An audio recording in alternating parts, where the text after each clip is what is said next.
उपवास रख लिए। रात के टाइम में जब पूजा का टाइम आया तो इनको बुला रहे, ये नहीं आ रहे हैं और इन्होंने मुझे साफ साफ शब्दों में बोल दिया था कि अगर ये सब करोगी तो हम है ना आगे मतलब कि संबंध को आगे नहीं बढ़ा सकेंगे, मेरे लिए बहुत मुश्किल होगा। पूजा पाठ के लिए मना कर रही है, बड़ा गलत हो रहा है। मैं बहुत रोई थी, मुझे याद है मैं बहुत रोई थी।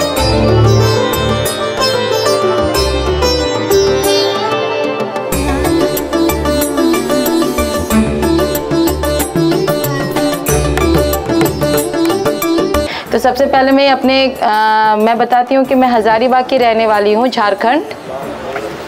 तो मेरे घर में सभी कोई पूजा पाठ करते थे, सारा त्यौहार मनाते थे।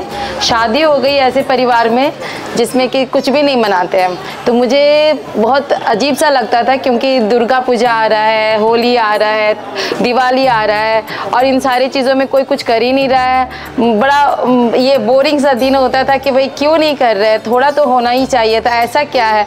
और होता क्या ना, हमारे में एक ये है सोच है कि भाई सभी को मानो ना, आप इसको क्यों नहीं मान रहे हो, उसको नहीं मान रहे हो। आखिर मुस्लिम भी कहते हैं ना कि हम लोगों को सारे धर्म को मानना चाहिए, तो नहीं मानने का रीज़न हमको नहीं मालूम था। ठीक है, ये और लगता था कि भाई ठीक है हम हिंदू अच्छे हैं, आप बुद्धिस्ट अच्छे हो तो सबको मानो, आप उसको ख़राब क्यों बोलते हो। तो इस तरह के बहुत सारे विचार आते थे। कुछ 6 महीना मेरा इसी तरह से बीता है कि भाई मेरा बहुत मन करता था करवा चौथ करने का। औरतें कितना सजती है, संवरती है, कितने सुंदर सुंदर कपड़े पहनती है, भाई मेरा भी बहुत मन करता था। लेकिन मेरे घर में मुझे पहला जो साल है मुझे याद है कि जब मैं कर रही थी तो ये शुरू से सुबह ये उन्होंने बोल दिया था कि करना नहीं है, लेकिन फिर भी मम्मी बोली है कि भाई कर लो, क्या फ़र्क पड़ता है, वो बोल रहे हैं तो नहीं बोल रहे हैं, लेकिन करना तो चाहिए, औरतों को करना चाहिए, तीज है। तो हम भी कर लिए, उपवास रख लिए। रात के टाइम में जब पूजा का टाइम आया तो इनको बुला रहे, ये नहीं आ रहे हैं और इन्होंने मुझे साफ साफ शब्दों में बोल दिया था कि अगर ये सब करोगी तो हम है ना आगे मतलब कि संबंध को आगे नहीं बढ़ा सकेंगे, मेरे लिए बहुत मुश्किल होगा। तो ये जो बात इन्होंने कहा था, बाकी सारा चीज़ अच्छा था, लेकिन ये जो लेकर के बोला कि भाई ठीक है हस्बैंड तो अच्छे हैं, किसी चीज़ की कोई कमी नहीं है, लेकिन पूजा पाठ के लिए मना कर रही है, बड़ा गलत हो रहा है। मैं बहुत रोई थी, मुझे याद है मैं बहुत रोई थी 2 बजे रात को। तो ये मुझे दूध रोटी ला के खिलाए थे रात के 2 बजे कि भाई खा लो, कोई कुछ खाई नहीं हो खा लो, लेकिन ये सब नहीं करना है, ये सब चीज़ बिल्कुल नहीं करना है। तो मुझे याद है ये रात को 2 बजे मुझे खिलाए थे खाना कि खा लो करके। उसके बाद से फिर धीरे धीरे पापा क्या किए कि किताब ला के मेरे हाथ में देने लगे, कि कभी बाबा साहेब की किताबें देते थे, कभी किसी और की किताबें देते थे। थोड़ा थोड़ा मैं पढ़ती थी, बहुत ज़्यादा नहीं पढ़ती थी। बाबा साहेब की किताबें जो थी ना, वो मेरे सोच में बहुत असर डाला है। जब उनके मतलब ये नहीं कि मैंने पूरी किताबें पढ़ ली, उनके 7-10 पन्ने ही मैंने पढ़ा, तो मुझे लगा कि भाई सच में हम लोग मान रहे हैं वो गलत है। जिस चीज़ को हम मान रहे हैं, देवी देवता, उन पे ना विश्वास जो है, एक आस्था, ये जो ब्राह्मणों ने, एक कम्युनिटी ने हमें जो आस्था का व्यवस्था जो बना दिया है ना, उसमें हम इतनी ज़्यादा मतलब कि डूब चुके हैं कि हमें पता ही नहीं चलता है कि कब हम पाखंड हैं। हम कुछ जो भी कर रहे हैं, अगर हम पेड़ पे पानी चढ़ा रहे हैं या फिर हम मंदिर जा रहे हैं पानी ढालने के लिए या कुछ भी करने के लिए, तो हमें लगता ही नहीं कि हम अंधविश्वासी है या पाखंडी है। हमें लगता हम तो ये तो आस्था है, हमें शिव पर आस्था है तो हम पानी चढ़ाने जा रहे हैं, दूध चढ़ाने जा रहे हैं, तो ये आस्था का विषय हो जाता है। जबकि ये अंधविश्वास है, पाखंड, इससे कोई मतलब नहीं है। साइंटिफिक सोच से अगर देखें तो भाई पानी चढ़ाने से आप पीपल के पेड़ पर चढ़ाओ या आम के पेड़ पर चढ़ाओ, क्या फ़र्क पड़ता है, कोई तो फ़र्क नहीं पड़ता, पानी पानी है।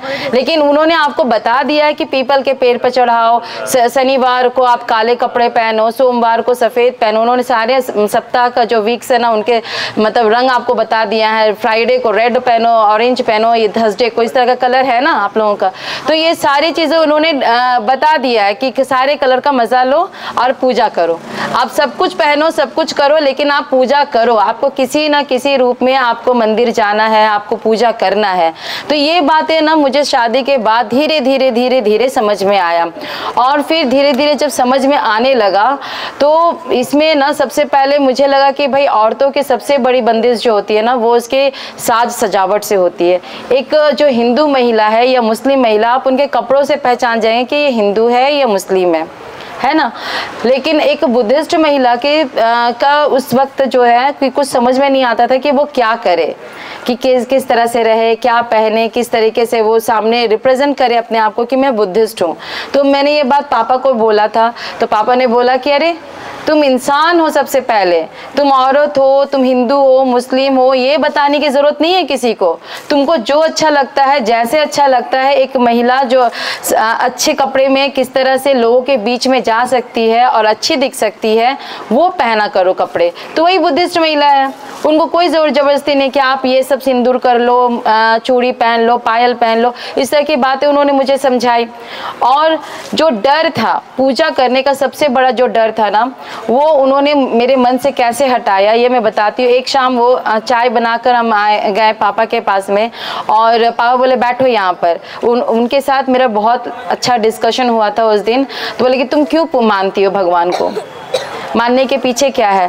तो मैंने बोला कि भाई आस्था है, अगर कभी किसी लाइफ में अगर किसी तरह की कोई परेशानी होती है, आप किसी को बोल नहीं पाते हो, तो लगता है कि भगवान है कहीं पर, उनके सामने हाथ जोड़ लो और अपनी परेशानी बता दो। इंसान है भाई, अब एग्ज़ाम को लेकर ही डर रहता है बच्चों को, तो कहाँ बोले, मम्मी पापा को बोल नहीं सकते हर बात, तो फिर लगता है कि थोड़ा भगवान के सामने प्रेयर कर लो कि भाई ठीक कर देना, इस तरह की बातें। तो वही एक आस्था है, थोड़ी परेशानी में बात कर लो इसलिए करते हैं। तो बोले कि ठीक है, अब हम तुमको बताते हैं कि भाई ये परेशानियां इंसान के लाइफ में होती है और हरदम होगी, इसका सॉल्यूशन अलग तरीके से निकाला जाता है। लेकिन जिस वजह से हम लोग विरोध करते हैं पूजा पाठ का, भगवान का, हम इसके बारे में आपको बताते हैं। उन्होंने बहुत अच्छे से समझाया कि 3 चीज़ का डर हमें दिखा गया है उस व्यवस्था में। उस व्यवस्था में जो 3 चीज़ के जो डर है वो है, सबसे पहला कि भाई तुम्हारा नाश हो जाएगा, तुमको कोड़ फूट जाएगा, तुमको तुम्हारा जो है शरीर में मतलब विनाश हो जाएगा, इस तरह का डर है।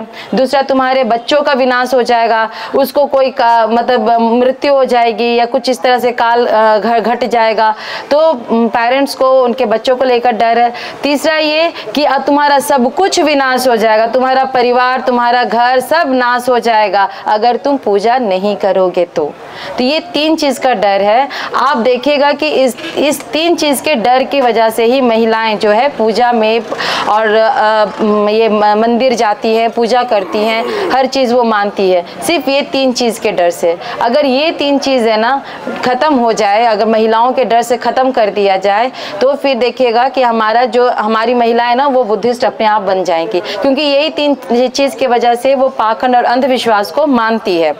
और जिस दिन ये डर खत्म हो जाएगा ना, वो पाखंड और अंधविश्वास खत्म, और जब ये खत्म तो आप बुद्धिस्ट ही बन गए। आपके पास कुछ है ही नहीं, है ना, आपके पास कुछ भी नहीं है। आपके पास बचा क्या?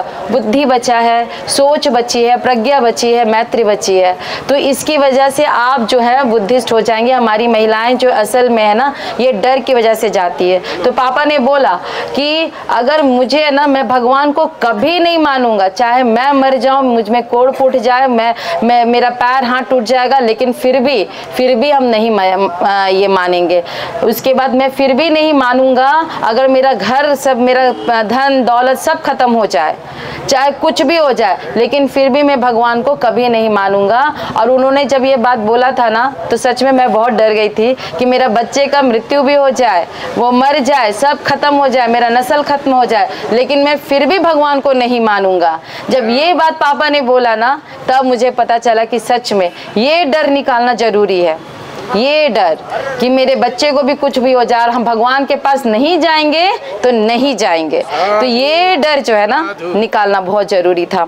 तो जब ये डर मेरे दिल से भी धीरे धीरे निकला है, सिंदूर हटाना शुरू किए, ये सारी चीज़ें जो होती थी, जो ब्राह्मणिकल जो हमारा जो है सजने संवरने का तरीका, वो सारा चीज़ हटाया गया। उसके बाद बचा मेरे पास बुद्धिज़्म। सिर्फ जो भी मैं जैसी भी हूँ, अब मैं बुद्धिस्ट हूँ। मैंने ये बुद्ध को माना, बाबा साहब को माना। ये एक बहुत बड़ी मेरे में एक, कहते हैं कि ये जो है ना ज्ञान स्थली है, यहाँ बुद्ध को बुद्धत्व प्राप्त हुआ। वैसे ही बुद्ध को जानने के बाद, बाबा साहब को पढ़ने के बाद हमें भी बुद्धत्व प्राप्त हुआ, हम भी ज्ञानी बने, हमें भी पता चला हमारा इतिहास क्या है, हमारा आज क्या है, हमारा कल क्या था, और हमें कल के लिए क्या करना है। तो आज जितने भी यहाँ लोग हैं, ये सारे लोग जो है ना अपने बुद्धत्व को प्राप्त किए हैं, उस ज्ञान को प्राप्त किए हैं और यहाँ आए हैं उस लड़ाई को लड़ने के लिए। और मैं आप लोगों के मीडिया के द्वारा, अपने मीडिया के द्वारा ये बात लोगों तक पहुँचाना चाहूँगी, खासकर महिलाओं को और बच्चों को भी, कि भाई आप आओ, ये आपकी लड़ाई है, ये हमारी विरासत की लड़ाई है। कहते हैं ना, जाने वाला भी कल है और आने वाला भी कल है, तो ये कल की लड़ाई है, क्योंकि ये जो है ना, ये हमारा विरासत है, ये इतिहास हमारा है, ये हमारे पूर्वजों का है, इन्हें भी लेना है और हमें अपना कल भी संवारना है। तो इसलिए हमें यहाँ पे महिलाओं का जो होता है ना, आप देखिए सुबह सुबह हम रोटी बना रहे थे यहाँ पे, ठीक है, और सारे पुरुष खाएं, सबको आए, फिर भाषण दिया। अब वहाँ पे जो काम किए तो मुझे, मेरे दिमाग में यही किया कि महिलाओं का जो है ना, क्यों दोयम दर्जा देते हैं भाई? आप है ना, हम वहाँ पे आपको खिलाएं पिलाएं, किचन में खाना बना, आप खाएं, आप तभी आपको ताकत मिली है, और आप बाहर आकर के यहाँ पे भाषणबाजी कर रहे हैं, सब कुछ काम कर रहे हैं। तो हमारी महिलाओं का यहाँ भी आना जरूरी है, यहाँ भी सहयोग करना जरूरी है, वो किचन भी जरूरी है और ये संघर्ष भी जरूरी है। तो हमें यहाँ लड़ाई करना ही पड़ेगा, हमारे बच्चों को, हमारे लोगों को आना ही पड़ेगा यहाँ पे लड़ने के लिए। लड़ना नहीं है, सर ने बोला है कि भाई एक शांतिपूर्वक तरीके से, जो हमारा अपना पहचान है, कि शांतिपूर्वक तरीके से हम अपने हक के लिए लड़ेंगे, अपने विरासत के लिए लड़ेंगे। उनकी ये लड़ाई संघर्ष लंबी है, काफ़ी लंबी है। ऐसे लोगों से हमें छीनना है। आप समझ सकते हैं कि वो सबसे लालची, सबसे दुष्ट, सबसे चालाक, चतुर, और वो कुछ भी कर सकते हैं। वो आगे से भी वार कर सकते हैं, पीछे से भी वार कर सकते हैं। तो आपको मतलब ऐसे मतलब बहुत ही कनिंग आदमी से आप मांग रहे हैं। आप एक एग्जाम्पल दे रहे हैं कि आप लोगों को याद होगा कि कुछ दिन पहले दिल्ली में डॉक्टर रितु वर्मा थी, जिनको हटा दिया गया था, उनको जॉब नहीं दिया गया, जबकि उन्होंने संघर्ष किया था, अकेले शुरुआत की थी, उसने संघर्ष किया। वो मतलब हमारे लोगों को एक जॉब वापस नहीं दे सके हैं, तो वही वो हमारी विरासत देंगे, जहां उनके मतलब उनका सब धन दौलत वो यहाँ से सब कुछ पा रहे हैं, वो एक जॉब नहीं दिए। जबकि संवैधानिक लड़ाई हम लड़े थे, शांतिपूर्वक लड़ाई थी वो, लेकिन फिर भी वो नहीं दिए हमारे लोग को। तो इतनी बड़ी चीज़ वो नहीं देंगे, तो हमें लड़ाई तो लड़नी है, लेकिन पीछे नहीं हटना है। छीनना, अब जो भी है भैया, इसके लिए क्या लड़ना है, क्या करना है, एक तरीके से हम लोगों को बनाना पड़ेगा, क्योंकि दुश्मन जो है ना, वो बहुत लालची है, बहुत कनिंग है, वो कुछ भी कर सकते हैं। तो वो कुछ भी कर सकते हैं, तो हमें सावधानी से और अच्छे से, मजबूती से लड़ना है। और मार्ग तो हमारा यही बुद्धत्व का मार्ग रहेगा। बुद्ध के मार्ग पर चलते हुए, बाबा साहब के बताए हुए मार्ग पर चलते हुए हमें ये लड़ाई लड़नी है। बहुत बहुत धन्यवाद आप।